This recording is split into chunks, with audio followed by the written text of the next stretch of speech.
You said I'm rooting against the Celtics. I'm rooting against you. Both false.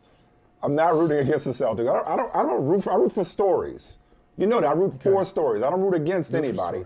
I root for stories. And I am rooting for the Celtics, even though they are presumably going to be going up against my guy Luka Doncic, and the guy whose back I've always had through thick and thin, Kyrie Irving. Oh, sure. I hope y'all get the sarcasm there. Yeah. Okay. I hope. Okay. Good. But my guy Luka Doncic and the Dallas Mavericks, I'm rooting for Boston because, Michael, as much as you know I do keep score and enjoy keeping score, and we have our fun, where I really enjoy keeping score is when it comes to me and not just being right. Like, I believe that we should always have measures of both accountability and humility in this business. And I told you the other day, I love being wrong.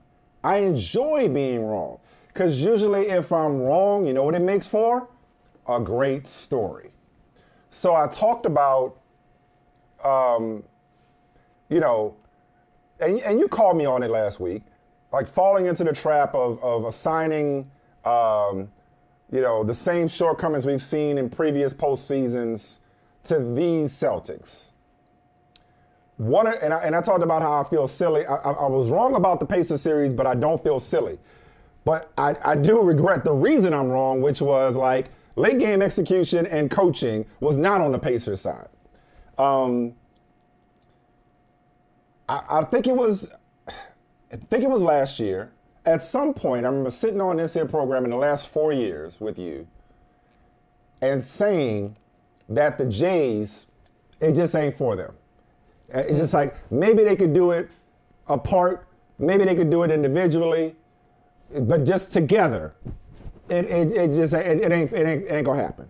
Like break up. I was one of those people talking about break up the Jays in Boston. That was me, and watching the player what I did not allow for, and I got to start taking my own advice because I said this in defense of certain players is that we often say what a player isn't and don't account for the fact that maybe he or she just hasn't as opposed to won't. Ooh. We just haven't given it time, right? Yeah, right. But it's like I was saying what they could never do, and what I did not account for is Jaylen Brown's. Well, not just Jaylen Brown's, both of them, Jason and Jaylen, but specifically Jaylen Brown's. Just the fact that I ain't with him shooting in the gym. You know, is it okay to still quote Drake? It is, yeah. In this context, okay. Thank you. I'm not with him shooting in the gym, and the fact that he's improved. I did not account for how he would continue to improve, how he and Jason Tatum as a tandem will continue to improve, and how the Celtics will continue to build around these two. I remember saying they've gone as far as the two of them together can take them. And I'm happy to be wrong. Because Jason Brown, put them together. Damn, wow, they'd be awesome. Jaylen Brown is certainly somebody, right. Jaylen Brown is certainly somebody that's easy to root for a lot of reasons, as you know. Yeah, and both of these guys are, I think Tatum is more of like it's like a quiet energy. It's like a quiet intensity. It's the best way.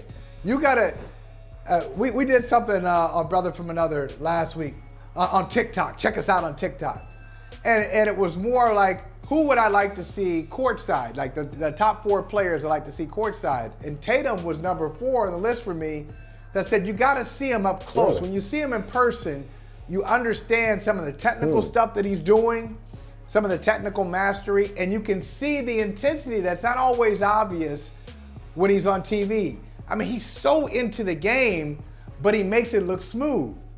Whereas Jaylen Brown is much more demonstrative. You don't question if he's into the game. They both are into it.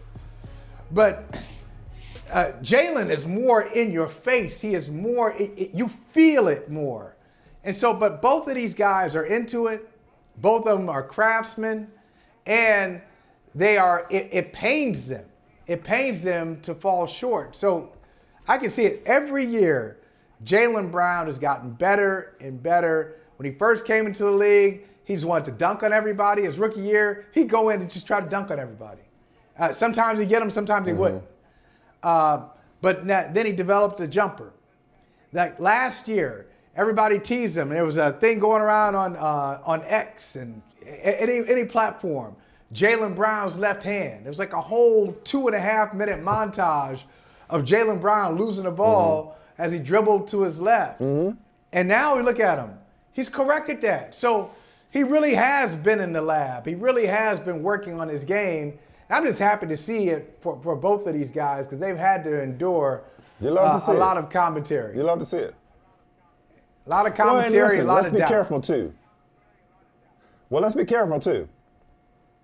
The job's not done, as the players like to say. Not done. As the professionals like to say.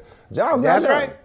Not done. Like this is not the Celtics winning the NBA championship show here. Like they've been here before.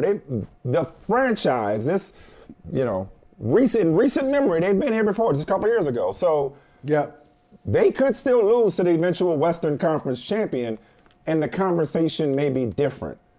But the commentary, the root of the commentary, the source of the commentary, at least for me, I don't think will be about how these two can't coexist, how they're duplicative, how they're redundant, how they need to break them up, how they've gone as far as they can.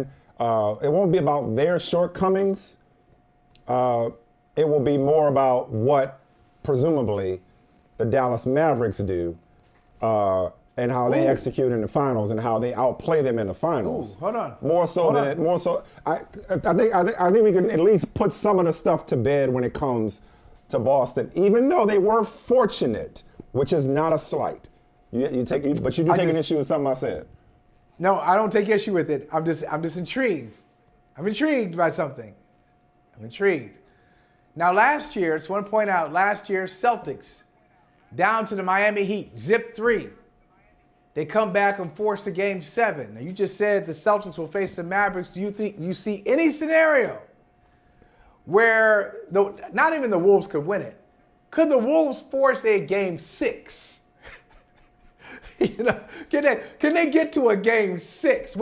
Can they live beyond tonight? Do you see that happening, or do you think, man, you've already declared who you are. I'm going to believe you. You've shown me who you are. I believe you. See you later. You die tonight in Texas. I'll tell you in a moment. Oh. After these commercial messages.